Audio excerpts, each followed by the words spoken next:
Hello साथियों, नमस्कार। कभी कभी साथियों ऐसा होता है कि हमें खांसी आ रही है और खांसी तो दिन में भी आई और वो हमने अपना दवाई ले ली और ठीक हुई।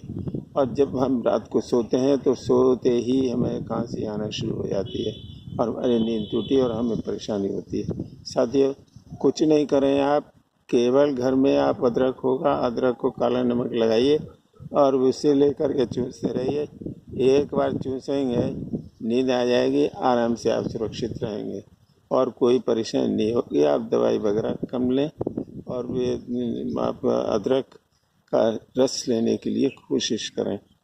आप चैनल को सब्सक्राइब करते हुए वीडियो को लाइक और शेयर करें। धन्यवाद।